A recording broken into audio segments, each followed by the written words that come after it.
Hi friends and my dear students, I welcome you all to the fourth lecture in this series of lectures that I'm making on thermodynamics. I hope so you have been staying with me right from the beginning from the first lecture, and I hope this journey in exploring thermodynamics has been very fascinating for me and also for you, for all the viewers as well. So far we have covered the basic terminologies of thermodynamics like systems, surroundings, types of systems and all that, and we have also talked exhaustively about the isothermal process. So isothermal reversible work, isothermal irreversible work. So we have also derived the expressions for work done in both these cases. So today we are going to talk about the adiabatic work. So from the word itself, it is very clear that what I'm talking is a process where there is no heat exchange happening. There is no heat transfer across the boundaries of the system, which means more or less it is a closed system. It is an insulated system. It is an insulated system where there is no energy transfer happening, but of course there is transfer of work. So whatever energy transfer that can happen can only happen in the form of work, but not in the form of heat. So that is what we mean by the adiabatic work. So now let us quickly derive the relationship between pressure and volume and the temperature in case of adiabatic expansion. So let's start from our understanding, from our basic understanding of first law of thermodynamics. So here we have already seen that whatever change that is happening in the internal energy is because of the heat that I give to the system and the work that the system does on the surrounding. So del E is equal to Q minus W. So here, since I'm talking about adiabatic work, Q is equal to 0 because there is no heat transfer happening across the boundary, which means del E is going to be equal to minus W. So what does this mean? This means the system uses its own internal energy to do work on the surroundings. So you notice that when the internal energy of the system increases, more and more the system does work on the surrounding. So del E is equal to minus W. So now let's consider also one more this thing that we have already read about the molar heat capacity. So from the molar heat capacity at constant volume, we know that dE is equal to CV dt. So this we have already derived. For those who have not seen my earlier video, I'm just placing a link. Please kindly go through that video as well, so that you might understand where this expression comes from. So dE is equal to CV dt. So now for 1 mole of a ideal gas, what I can say is that the work done, that is going to be equal to minus P dV. So this also we have derived in the earlier videos. So now combining both of this, I can say that CV dt, that is equal to minus P dV, because the work done is same as the internal energy. So here I am. So now what will be my pressure then? So pressure I can write from the ideal gas equation as RT by V, where N is equal to 1. Now when I'm considering just 1 mole of ideal gas. So now this, if I plug in this equation, I will get CV dt is equal to minus RT by V dV. So now rearranging this, I will get CV dt by T equal to R by V minus R by V dV. So now what I can do is I don't want expression in terms of CV, so rather I would like to have an expression in terms of Poisson ratio. So let me carry this to the next slide. So what I got was CV dt by T equal to minus R dV by V. So this, what I would do is I would write R in terms of Cp minus Cv. This is applicable only for the ideal gas. So dt by T is equal to minus of Cp minus Cv. So this is my R whole divided by, so the Cv I bring to the denominator, so I will get Cv dV by V. So this I can again split this way, dt by T equal to minus Cp by Cv minus into minus plus Cv by Cv, the whole multiplied by dV by V. So I would get, this is going to be this expression is going to be 1. So it's going to be 1 minus Cp by Cv can be written as gamma. So this comes from the definition of Poisson ratio, 1 minus gamma dV by V. So this is equal to dt by T. So now let me integrate on both the sides. So this from temperature T1 to T2, and this I will take limits from V1 to V2. So I would end up getting ln of T2 by T1. So that is equal to 1 minus gamma ln of V2 by V1. So this I can further simplify. So this term that I have here, so this I can take to the power. just like saying 3 log 2 is nothing but log of 2 cube. So the same way I'm going to do here. So ln of T2 by T1, that is equal to ln of V2 upon V1 whole raised to the power of 1 minus gamma. So now if I raise both my left hand side and right hand side to the power of e, so both these ln will get cancelled, which means T2 by T1 is equal to V2 upon V1 whole power 1 minus gamma. So this if I cross multiply, before I cross multiply, I will reciprocate this as V1 upon V2. So this I will multiply power, I will multiply by minus 1. So I will be getting gamma minus 1. So now if you see, if I just cross multiply now, I will get V2 power gamma minus 1 into T2, that is equal to V1 whole power gamma minus 1 into T1. So in short, I can say V power gamma minus 1 into T, that is equal to constant. So this is very important expression. This is applicable only to the reversible adiabatic work. So V power gamma T V power gamma minus 1 equal to constant.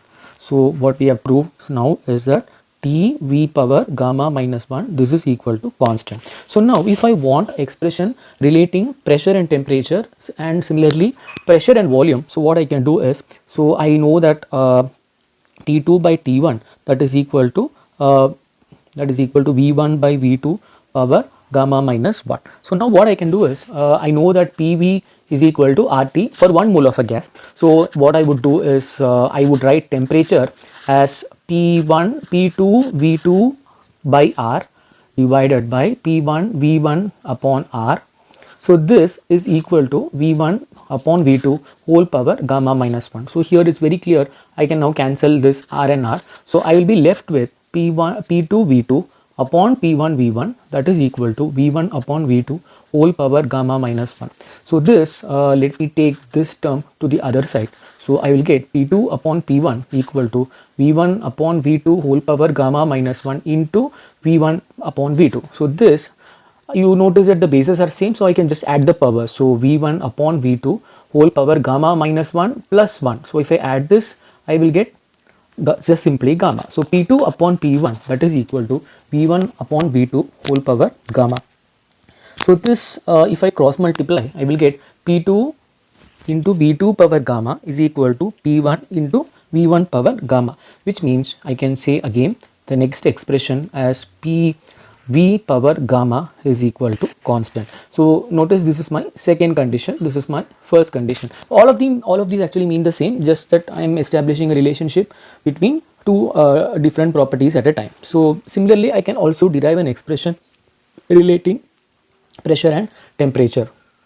So let us carry all these to the next slide. So I have PV power gamma is equal to constant, and similarly I also have TV power gamma minus 1 equal to constant. So now I want an expression relating pressure and temperature. So for that, what I would do is, I would take, so we will just use the same equation, ideal gas equation, and we will rule out because it is for 1 mole of a ideal gas. So now since I need temperature here and I need pressure, so I will express volume as RT by P. So if I express volume as RT upon P, RT upon P whole power gamma minus 1, that is equal to K. So T into R power gamma minus 1 into T power gamma minus 1 by P power gamma minus 1, that is equal to K. So now this R power gamma minus 1 is again a constant because gamma is a constant and R is also constant. So I can say T power gamma minus 1 plus 1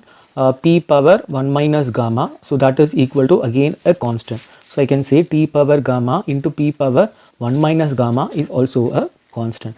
Please remember that all these are different constants, they are not actually same. So let me say this is K prime and this is K double prime and this is K, but anyway they are all constants. So PV power gamma, TB power gamma minus 1 and T power gamma, P power 1 minus gamma, each of this is a different constant. So this is applicable only for ideal gas and also adiabatic conditions. So now, okay, so the next task that lies before us is to calculate the work done in adiabatic expansion. So reversible expansion. So what do we do is we will start with something that we have already derived. So the first thing is that we know that for an adiabatic process, PV power gamma is equal to constant. So let us now differentiate this. So using product rule, so pressure I will keep as constant, and V power gamma, if I differentiate, I will get gamma into V power gamma minus 1 into dV plus the second term I will keep as constant V per gamma into pressure if I differentiate will get dP. So that is equal to 0 because constant if I differentiate it is always 0. Constant means it doesn't vary with any of the parameter, right? So differential of constant is always equal to 0. So now what I will do is I will divide this entire expression by V power gamma minus 1. So if I divide this entire term by V power gamma minus 1, I will be left with P into gamma dV plus V power gamma divided by V power gamma minus 1 dP. So that is equal to 0. So this I can again simplify. I can write P gamma dV plus V power gamma minus gamma plus 1 dP equal to 0. So this, if I simplify further, I will get P gamma dV plus V, so this will get cancelled. So I will get dP equal to 0. So which means I can say that V dP is equal to minus P gamma dV. So this is one expression that I have got. So let's proceed. So now I know that from the ideal gas equation PV is equal to, for 1 mole of a gas, equal to RT. So this if I differentiate, so I will get P dV plus V dP. So that is equal to dt, R dt. So in this expression I am going to plug in my VdP that I have already got here. So VdP is equal to minus P gamma dV. So minus P gamma dV, and here I have P dV. So that is equal to R dt. What I will do is I will take P dV common here. So which means I will have P dV into 1 minus gamma. So that is equal to R dt, which means P dV will be equal to R upon 1 minus gamma into dt. So this is what I've been actually looking for, because I know that P dV is nothing but my work done, which means if I integrate this, I will get the work done. So which means from volume V1 to V2 and from temperature T1 to T2, if I integrate, I will get work done. But remember, here I should have a minus. You know why I should have minus is because the work done here is actually, the work is actually done by the system on the surroundings. The work is done by the system on the surroundings in case of adiabatic expansion. So if I simplify this, so minus W, that is equal to R upon 1 minus gamma into T2 minus T1. So I can also write as W is equal to in case if I am talking about n mole, so whatever I have derived so far is for 1 mole. So I will get minus nR upon 1 minus gamma into T2 minus T1. So in case if I, so this the whole answer, the sign convention actually depends on how the question has been asked. In case if the question is asked, say calculate the work done for adiabatic reversible expansion, you really don't have to put a minus sign there for an answer, because he has already mentioned that the work is done by the system. So in that case, you know, the work done is going to be positive. But instead if I simply say what is the work done, what is the work involved, then you know putting a minus is very important, because you need to stress that point that the work is actually lost by the system. So now let us also compare the work done in case of adiabatic work as well as isothermal work. So if you look here, in case of a isothermal condition, in case of isothermal reversible work, I know that PV is equal to constant. How is that? PV is equal to nRT according to ideal gas. So now I already know that in my ideal gas equation N and R are constant.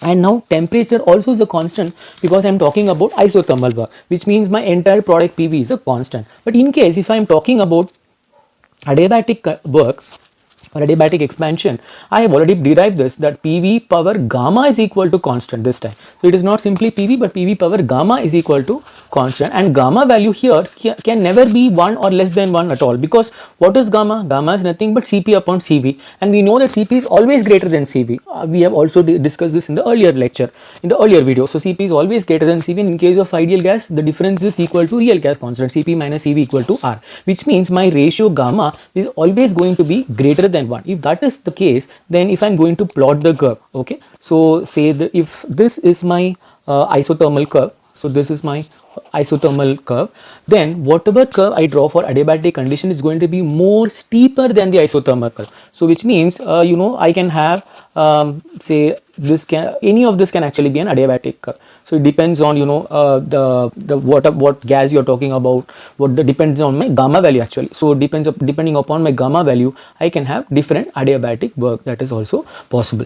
And now if I pick two arbitrary points in this, say for example these two are my points where, you know, so this is my pressure and volume. So say this is V1 and this is V2. So there is an expansion from V1 to V2, and correspondingly if you look, a pressure change from P1 to P2. So there is a drop in the pressure from P1 to P2, and there is an increase in the volume from V1 to V2. If you look here, the area that you see under the isothermal condition, so this plus this, so which means your total area under the isothermal curve is always greater than the work that you see below the adiabatic work. So which means the adiabatic curve, so the work done in adiabatic condition is always less than the work that you can get from the isothermal condition in case of a reversible work. So this is very important to note. So what is the logic, what is the reason that this is happening? So it's very easy if you just think a bit. In case of isothermal, what you do is you are actually supplying the heat and you are maintaining it at the same temperature. So whenever you are supplying the heat, that heat is not being used to actually increase its internal energy. Instead, all that heat is being given out in the form of work. But here, if you notice, in the adiabatic condition, you cannot provide heat. The reason you cannot provide heat is because you have an adiabatic wall. When you have an adiabatic wall, it is more or less saying like you have a closed system, you have an isolated system. If you have an isolated system, then there is no possibility of providing heat from the outside, which means this system uses its own internal energy, and at the cost of its own internal energy it is doing work. So when you cannot provide extra energy from outside, which means whatever work that you can get only from the internal energy is going to be less. But in case if I can provide heat from the outside and maintain it at the same temperature, then I can get even more work, even extra work. So that is the reason why the work done under isothermal curve is always more than the work done under adiabatic conditions. So now we will try to solve few problems based on the adiabatic work.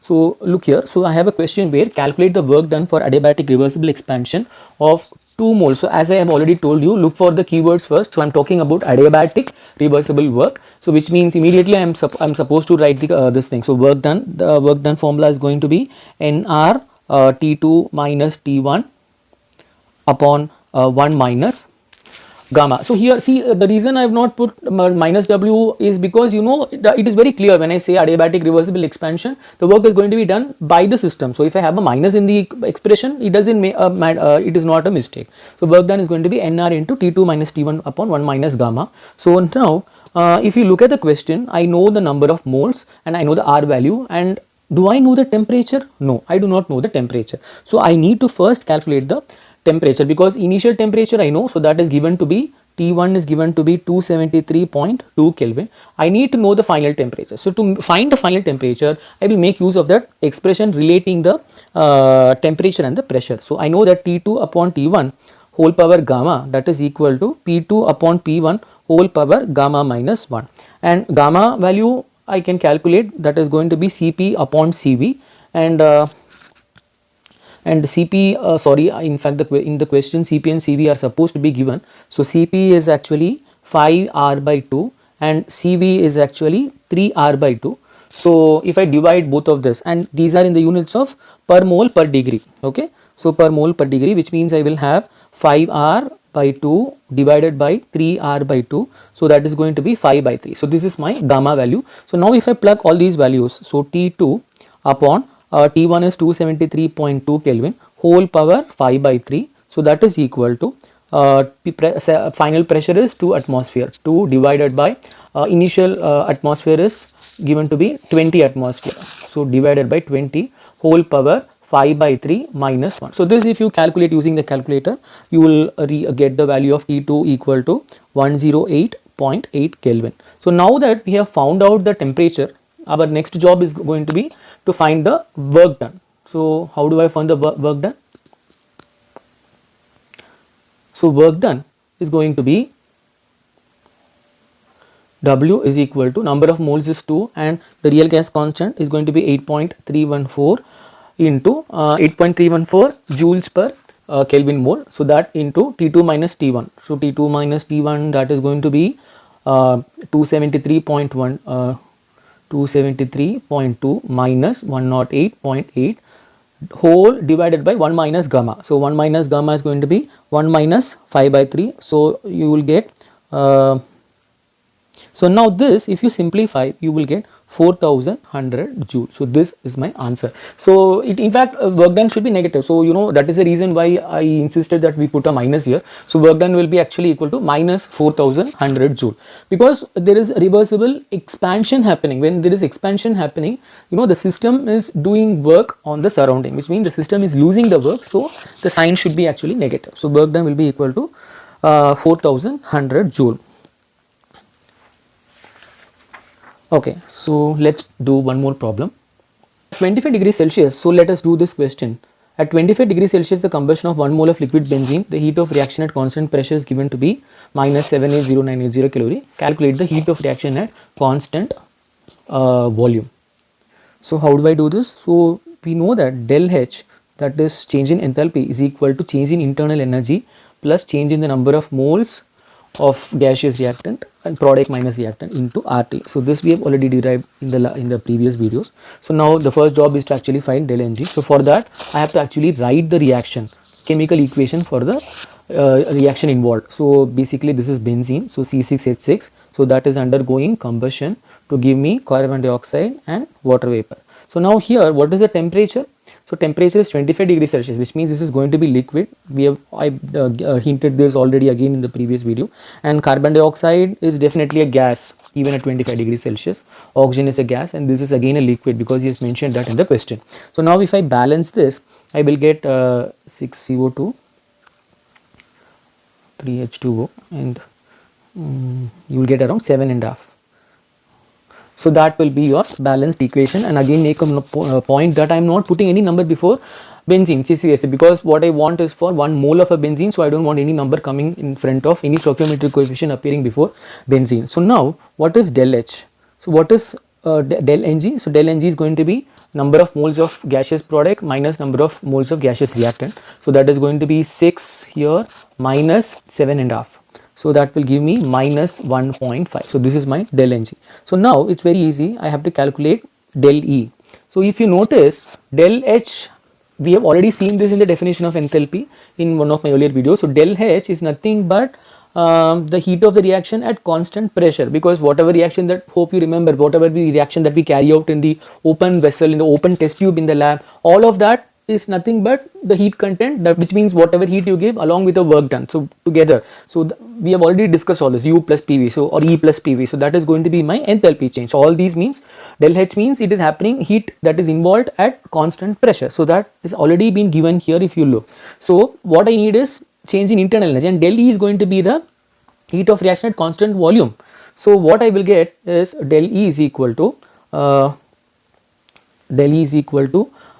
minus del H minus del Ng RT. So this, if I simplify, I will get minus 780980 minus 1.5 into 2 into 298. So I am converting this temperature into Kelvin. 25 plus 273 will be 298.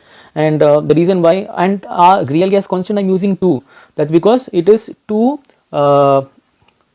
calorie per mole Kelvin. Okay, so I am using this value so that my answer also will come in kilocalories. So I will have, sorry, calories. So I will have, this is equal to minus 780.08 kilocalorie. Okay, because I will get answer in calories. So if I divide that by 1000, I will be getting it in kilocalorie. Okay, so we will do one more problem here. So a car tire having a pressure of 2 atmosphere at room temperature of 27 degrees Celsius suddenly bursts, and find the resulting temperature. Value of Poisson ratio for air is given here. So what we will do is we will first pick all the data. So P1 is given to be initial pressure is 2 atmosphere, and final pressure will be the atmospheric pressure, because once it bursts, what happens is the atmospheric, it equals the atmospheric pressure. So that will be 1 atmosphere, and temperature, initial temperature is 27 degrees Celsius, which is nothing but 300 Kelvin. So final temperature is asked. So this is a perfect example of adiabatic work, because this is not an isothermal, because there is a temperature change as well, and there is no heat exchange across the system boundary also. So this is an example of adiabatic work. So in case of adiabatic work, we know that we can write T power gamma by P power gamma minus 1 equal to constant. So what I can do is I can write T1 power gamma by P1 power gamma minus 1 equal to T2 power gamma by P2 power gamma minus 1. So I can just rearrange this. So I can write T1 by T2 whole power gamma is equal to P1 by P2 whole power gamma minus 1. So T1 is 300 Kelvin, we already know that, we have seen that, divided by T2 whole power gamma is given to be 1.4, that is equal to P1 upon P2. So P1 upon P2 is nothing but 2 by 1, so that is 2 power gamma minus 1, so 1.4 minus 1. So I will get 300 by T2 whole power 1.4, so that is equal to 2 power 0.4. So this if I simplify, I will get temperature T2 to be I will get T2 to be 246 Kelvin actually. So this if I convert it into Celsius, I will get minus 27 degree Celsius. So my final temperature is going to be minus 27 degree Celsius. So now let's do one more problem. So here 5 moles of a perfect gas with CV is given to be 5 calories per mole Kelvin are compressed adiabatic. So adiabatic reversible adiabatic compression from a volume of 50 liter at 1 atmosphere. So I will say V1 is 50 liter and P1 is 1 atmosphere to a pressure of 100 atmosphere. So final pressure is 100 atmosphere and calculate the final volume of the gas. So V2 is asked and I am also supposed to find the final temperature, and there is no mention of initial temperature. So now what I can do is I can use this relation PV power gamma is equal to constant. So now P1 power gamma is P2 V2 power gamma. So I can write P1 upon P2 is equal to V2 upon V1 whole power gamma. So now I know P1, so that is 1 by P2 100, that is equal to V2 I don't know, I have to find, and V1 is 50 liter whole power gamma. So gamma value I can find out using this relation Cp upon Cv, but I have been given only Cv. So Cp, what about Cp? So Cp will be so Cp minus Cv is equal to R, and this time you have to be careful because Cv is 5, but what about Cp? Cp is going to be Cv plus R, but here the R has to be in the unit of calorie per mole Kelvin. So you cannot have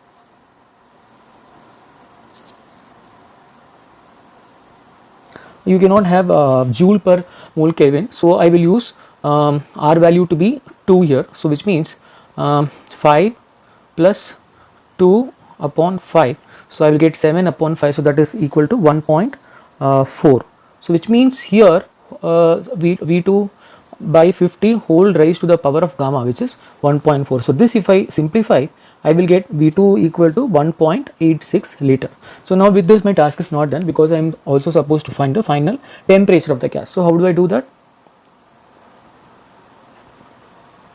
So what I do here is I'm not given the initial temperature, but I've been asked the final temperature. So what I will do is rather take the ideal gas equation, because he says perfect gas, so I will use the ideal gas equation. So P2V2 is equal to nRT2. So now here if you notice, I can bring all these terms to the denominator. So I will have P2V2 upon nR, so that is equal to my T2. So for the n, number of moles is already given here, 5 moles, and pressure P2 is going to be 100, so 100 atmospheres into V2 is going to be 1.86 liter divided by number of moles is 5, and R I have to be very careful because R again I cannot use 2 also, because I don't want calories per mole Kelvin. I want R in the units of liter atmospheres per mole Kelvin, so that will be 0.0821. so this is in the unit of atmosphere liter per mole Kelvin. Okay, so if you notice, this is nothing but PV, pressure and volume. P into V is nothing but energy.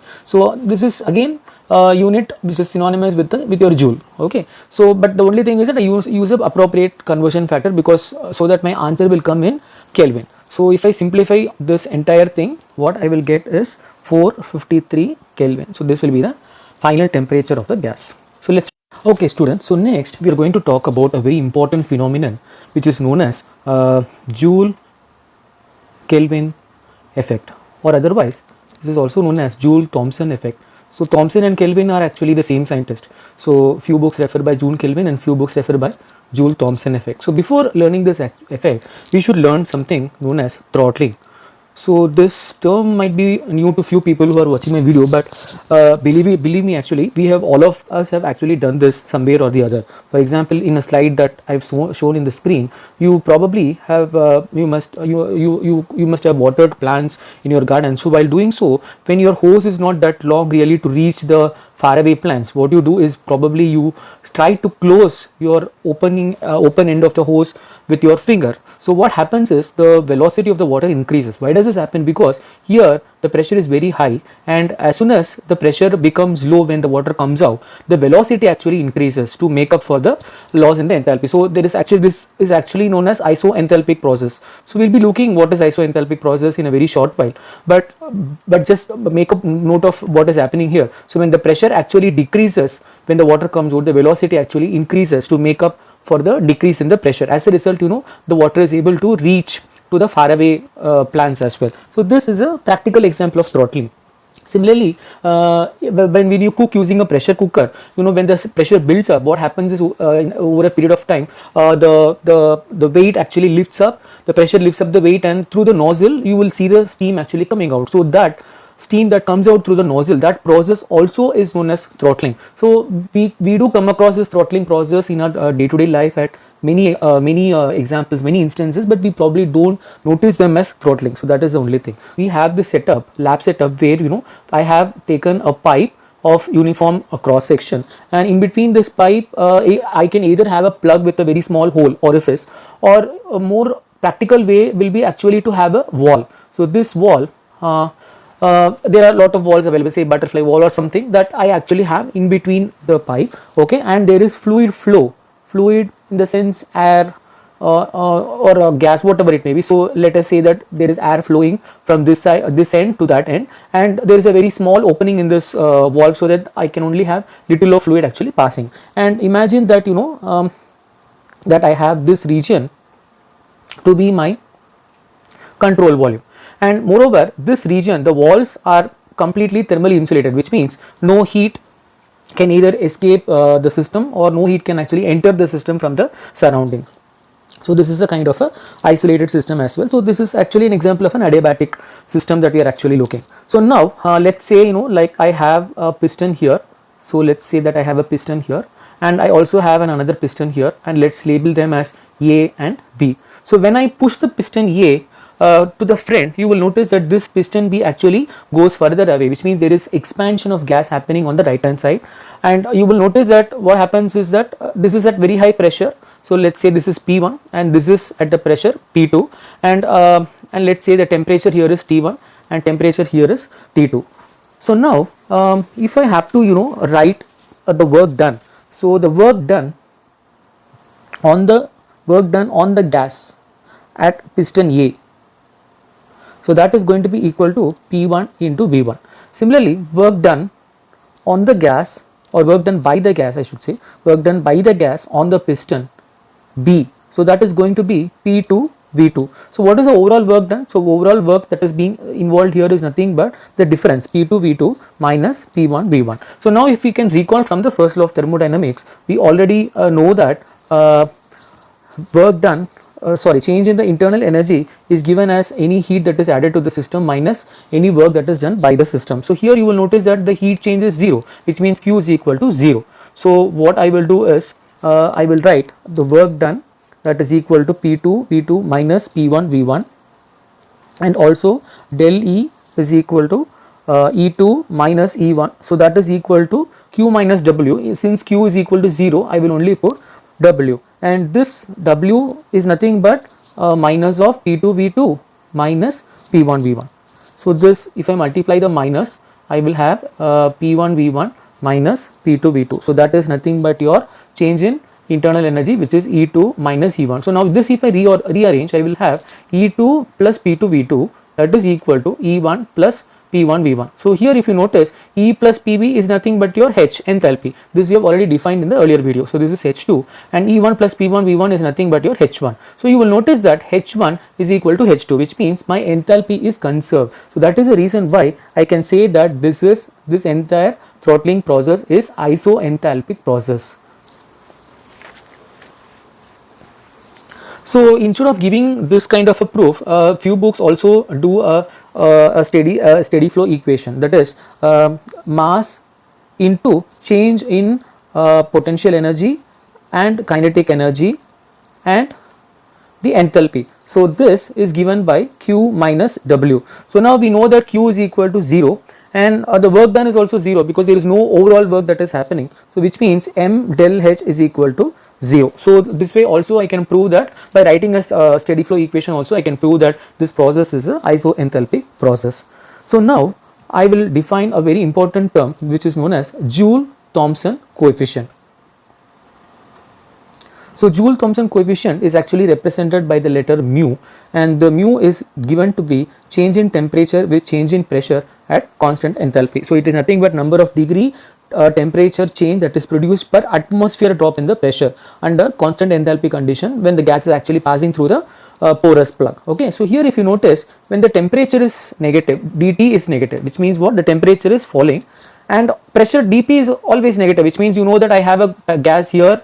If you notice, the gas here is at high pressure, here the gas is at high pressure, so this is very high, and the final pressure is actually low because I am allowing the gas to actually freely expand here, which means pressure, the final pressure is low. So you will notice that the change in the pressure is always negative because P2 minus P1 is my change in pressure, and I know that P1 is actually greater than P2, which means P2 minus P1 will be negative quantity, so dP is negative. When the temperature also is decreasing, then I will note that dT is also negative because T2 minus T1, and where you know T1 is actually a higher value than the T2, which means dt is also negative. So negative by negative, the mu quantity will actually become positive. So when the temperature is decreasing, which means when there is a cooling happening, then my mu is positive. Similarly, when the mu is negative, then I will say that there is a heating effect, which means the gas that comes out of the orifice is getting heated up. So that is a concept that I am trying to explain here. So when the mu is positive, when the gas actually comes out of the orifice or from the control valve, the gas undergoes cooling, which means there is a drop in the temperature. So now what is the temperature beyond which the cooling happens, or beyond which this heating happens? This we can understand by the help of a graph.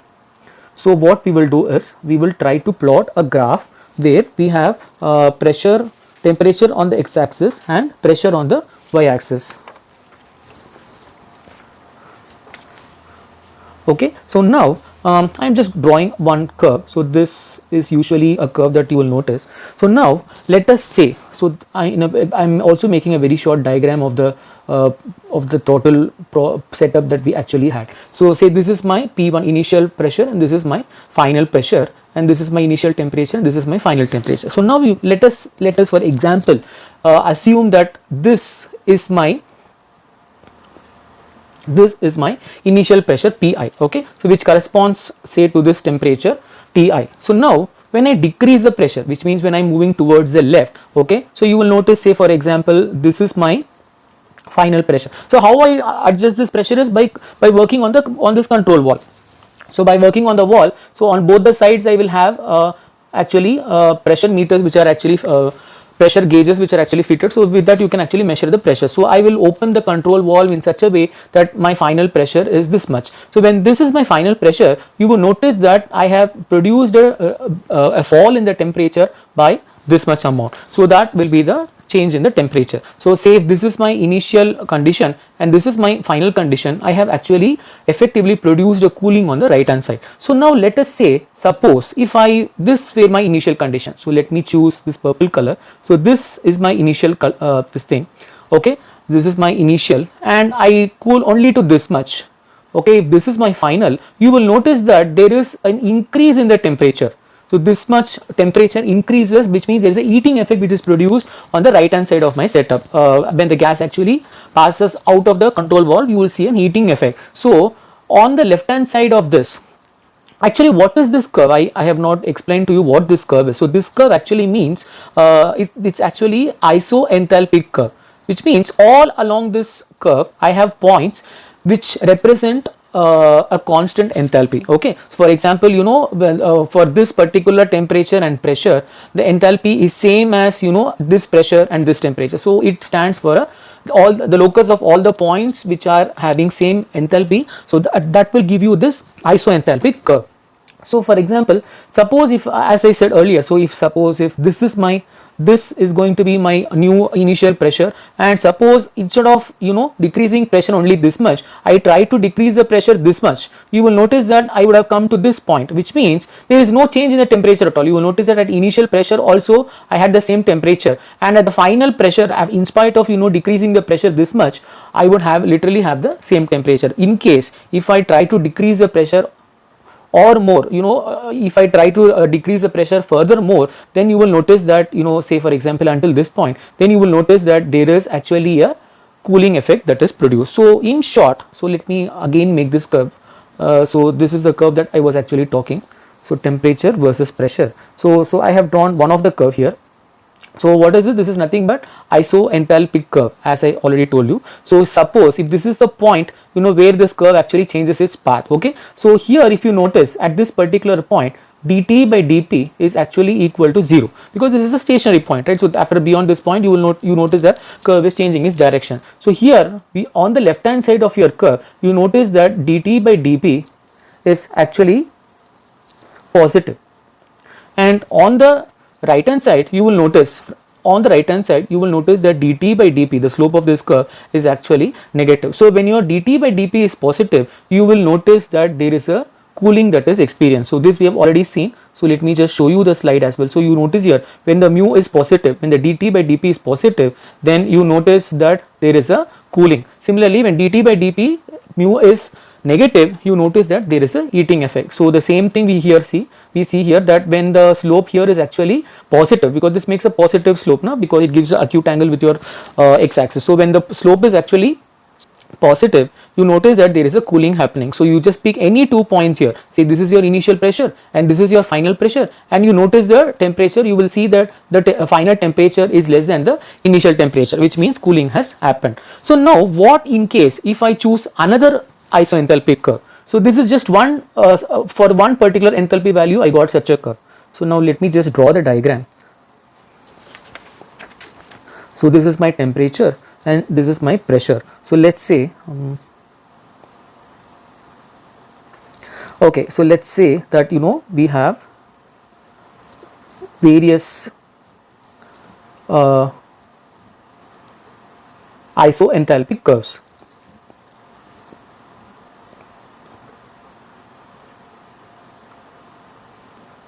Okay, so this is a diagram again that you will see in most of the standard books. Okay, so now we were so long only talking about one particular isoenthalpic curve, which means one parameter of pressure and temperature, one such pair of pressure and temperature which had one particular enthalpic value. So instead of that, I can have different enthalpies as well. So say this is H1, this is H2, this is H3, and this is H4. Okay, so and so on. So now here if you notice, on the left hand side, my slopes are always positive. On the right hand side of this, I have my slopes to be negative. Now if I connect all these stationary points, what I mean by stationary point is where this curve actually changes its direction. So you notice all these green points are those places where the curve actually changes its direction. So now if I connect all this, I get another curve which I am drawing in the form of a green color. So this curve that I have drawn, so this is known as inversion curve.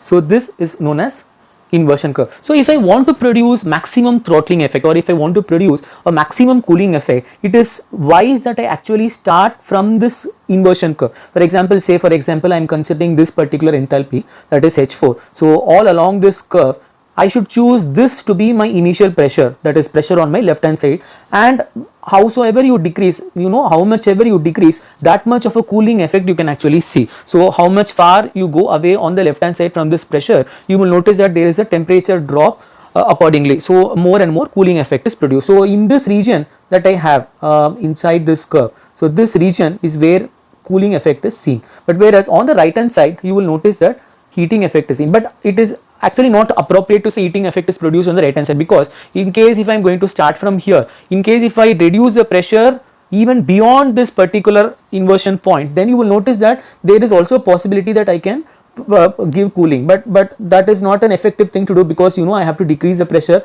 this much. Instead, I could just decrease this much pressure, and I can reach the cooling effect that I really want to achieve. So now I have also told you what is the inversion curve. Now here you will notice that this inversion curve touches my temperature line at the top and the bottom. So this maximum, this point where it touches, so this is actually known as the maximum inversion temperature. So this is known as the maximum inversion temperature, and this point where it cuts in the bottom is known as the minimum inversion temperature. So if you go beyond the maximum inversion temperature, okay, so let's say wherever your pressure is, wherever, for example, let's say so let's say you start from here, okay, you start from this pressure, say this is your initial pressure. How much ever you move further, you will which means how much ever you decrease the pressure, you will notice that there is only increase in temperature, because you will notice that there is only increase in temperature and decrease in temperature is not possible, which means beyond inversion temperature you will notice that there is no possibility of cooling at all. How much ever you try to decrease the pressure, there is no chances of cooling effect to happen. So now in case of hydrogen and helium, you will notice that the cooling effect can never be seen. The reason is because the temperature, the maximum inversion temperature for hydrogen is actually unfortunately 204 Kelvin, which means so at 273 Kelvin, that is at 0 degrees Celsius, you will notice that it is far away from this maximum inversion temperature. So how much ever you try to actually decrease the pressure, there is only going to be heating effect, which means the gas will actually begin to heat up when it actually moves out of the orifice. So in case if I really have to liquefy hydrogen gas, so initially first of all I have to bring down the temperature. So you remember the setup, right? So this is my setup. So in this region, the temperature first of all must be very less. So it should be below 204. So this T1 should be less than 204 Kelvin, and after that I should try to reduce the pressure so that there are chances for more cooling, so that the gas can actually be liquefied. So this is a very important property that is made use in the liquefaction of gases as well. And if you take the nitrogen, the maximum inversion temperature is actually around 607 Kelvin, and similarly if I take for air, it is very comfortable, it is 794 Kelvin. So these are well beyond 273 Kelvin, which means I can choose appropriate temperature where I can effectively see a cooling effect happening.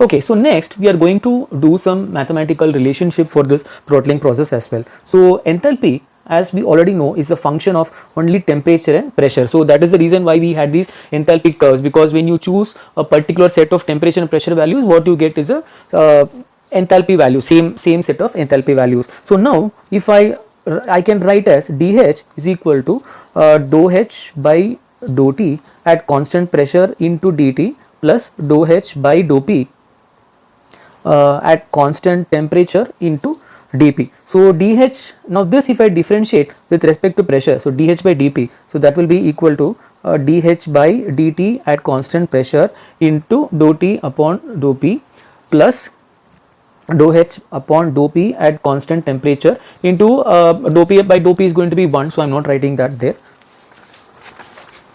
So dH by dP, that is going to be equal to 0, because what we have assumed is to be isoenthalpic process. So I am writing dH by dP to be 0. But please make a note, I cannot write 0 here. This is not 0. dH by dt or dH by dP at constant temperature is also not equal to 0, because I am only doing a partial differentiation. So this is equal to dH by dP is equal to 0. So this is equal to dH by dt at constant pressure into dt by dou T by dou P at constant enthalpy plus dou H by dou P at constant temperature. So now so we have already seen that this dH by dt, so that at constant pressure, so this I can write as Cp, because that is the definition of Cp, right? Cp is nothing but change in enthalpy with change in temperature at constant pressure. So this is Cp into this again dt by dP at constant enthalpy is what we have defined as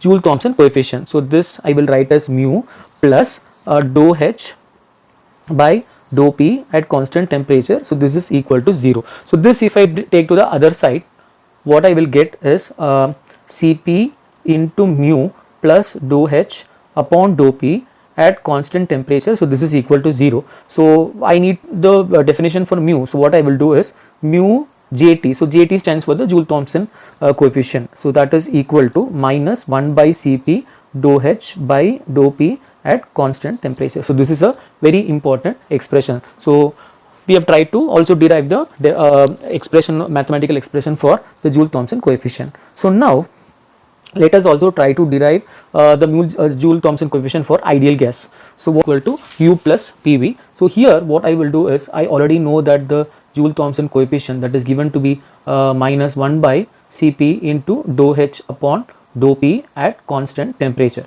So now what I will do is, I will just substitute this in this place and try to find the Joule-Thomson coefficient for ideal gas. So mu Jt, so that is equal to minus 1 by Cp into differential of U plus, so PV I can write as RT in case of ideal gas.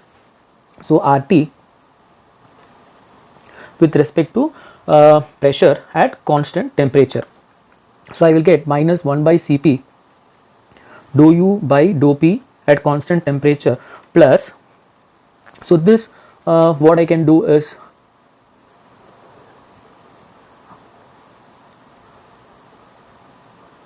so minus RT dou Z by dou P at constant temperature. So you might wonder where I got this from. So RT, so I know that PV by RT is equal to Z. So what I have done is, actually I have written PV to be Z into RT. So R and T at constant temperature, I can take out the temperature outside. So this becomes minus RT dou Z by dou P at constant temperature. So this, in case of ideal gas, you also note that Z is equal to a constant, because Z is nothing but a compressibility factor, right? So Z is actually a constant, which means this entire term that you notice here will actually become 0. So this is equal to mu Jt is equal to minus 1 by Cp dou U by dou P at constant temperature. So for ideal gas, you also note that change in internal energy with respect to pressure at constant temperature is also equal to 0, because you know, there is no change in,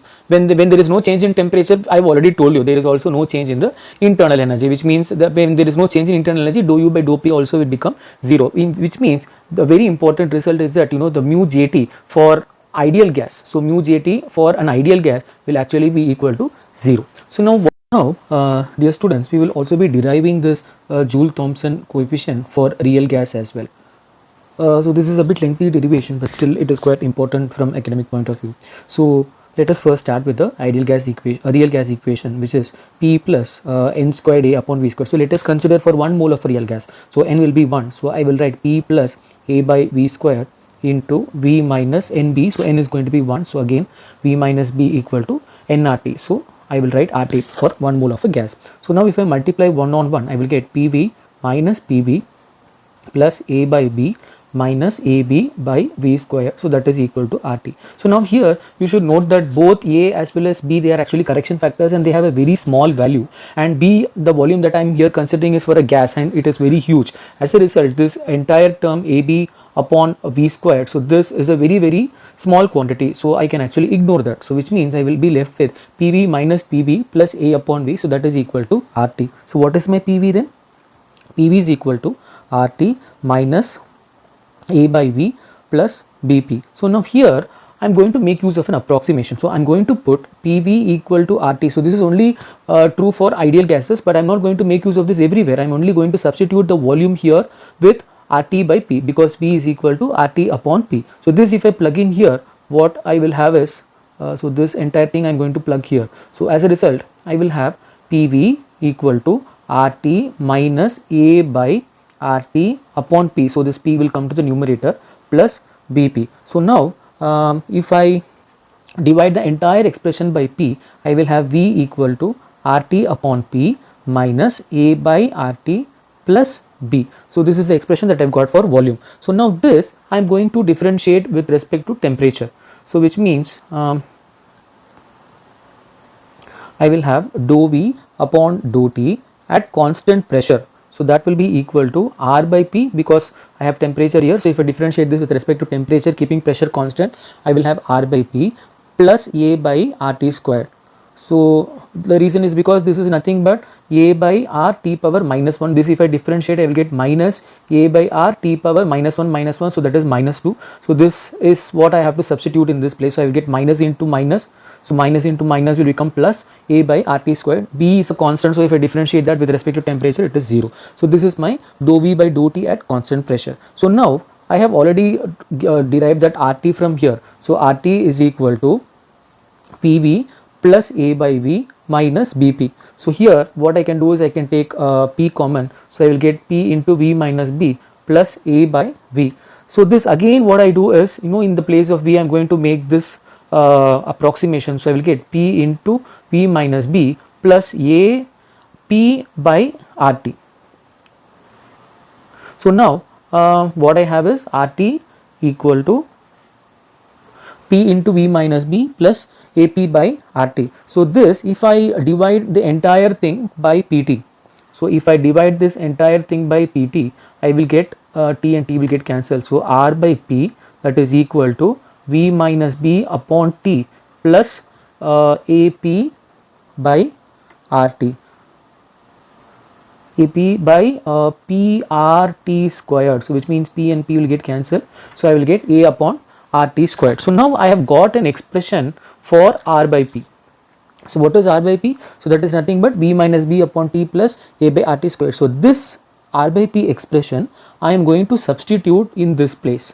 So what I will get is dou V upon dou T at constant pressure is equal to this entire V minus B by T plus A by RT squared plus A by RT squared. So these two terms will get added up, this and this. So you will get 2A upon RT squared. So this I will take to the next slide. So I will get dou V upon dou T at constant pressure. So that is equal to V by T minus B by T plus 2A upon RT square. So now if I multiply temperature on both the side, I will get T into dou V upon dou T at constant pressure. So that is equal to V minus B plus 2A by RT.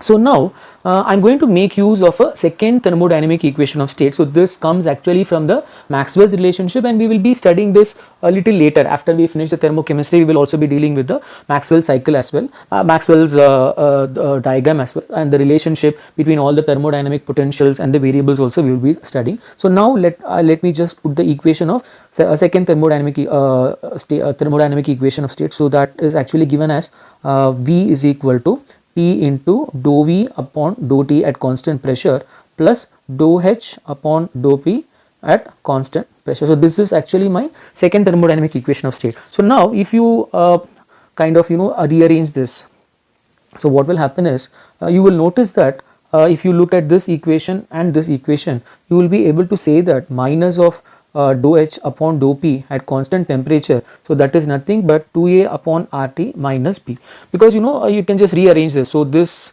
is here, let me just use in another color. So you notice that there is T into dou T upon dou V upon dou T at constant pressure, and here also you have T into dou V upon dou T at constant pressure. So this is nothing but V minus, so if this is go this way, this is V minus dou H upon dou P at constant pressure. So this term is actually equal to this term.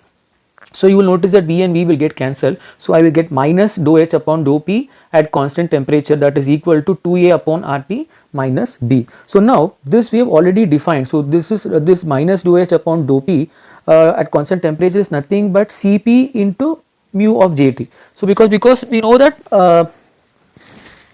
already derived. So this is equal to 2A by RT minus B. So now what is mu JT? So mu JT, or the Joule-Thomson coefficient for a real gas, so that is equal to 1 by Cp into 2A by RT minus B. So here if you notice, you know that Cp is positive value, which means if 2A upon RT is greater than B, if that is the case, then you will notice this mu JT to be positive value. If that is positive value, then you will notice that cooling happens. In case if it is negative, so in case if it is negative, what you will notice is that 2A minus RT is actually less than B. In that case it is going to be negative. Then you will notice that a heating effect is going to be happening in case of expansion of gas. So now let us look at this particular application of throttling. So what you see on the screen is actually the throttle setup that you see in the automobiles, that is in the cars, in the car and all the vehicles. So what is the function of this throttle valve? So this is actually used mainly in the petrol cylinders, petrol based heat engines. So the reason is because this is something that will actually close and open, and this entire thing is actually called butterfly valve. So this butterfly valve is actually this operates through two ways. One is actually called the electromotive throttle actuators. So this is one way, one setup, and another setup is that you can also have something called electronic throttle actuators. So first of all, before we go into this, we should know what is the role or what is the function of this throttle setup. So this is the main part which is actually fitted before your the cylinder, before your combustion chamber. The reason is because this allows or specifies the amount of air that actually enters your cylinder for combustion. So when you in case of electromotive throttle actuator, this actually works. The more you put your feet on the acceleration pedal, what happens is it creates an electrical signal, and that electrical signal is the reason for this valve to open this the butterfly valve. So when this valve opens, this more air actually enters the combustion chamber. As a result, you get more power output. And now this nowadays has been replaced actually with electronic throttle actuator. It is just the same thing, just for one difference is that the more you put pressure, it is being converted into electronic signals, and it is being compared with all the preset values that are actually stored for your particular engine. So it will compare, and then it will decide on how much to open the valve and how much air it should enter the engine. So this is a practical application of throttling in the engines. And moreover, the diesel engines actually do not require such throttle setup, but nowadays even the diesel engines have them, because you must have noticed whenever you stop a diesel engine, the vehicle actually begins to vibrate quite a lot. So when this kind of a throttle setup is used, the vibration of the vehicle also can be minimized. So I hope so, friends and students, you must have now understood this concept of throttling, and we have also seen a practical application of this throttling valves, and also we have seen where we come across this throttling process in everyday life activities. So thank you for watching this video, and please do subscribe to the channel and share this video with all the friends, all your friends and people so in the next video we will be talking about some thermochemistry, Hess law and all that. And after that we will probably go and talk about the gas laws and the liquefaction of gases and all that, and then we will slowly move to the second law of thermodynamics. Thank you, students and friends. Bye bye.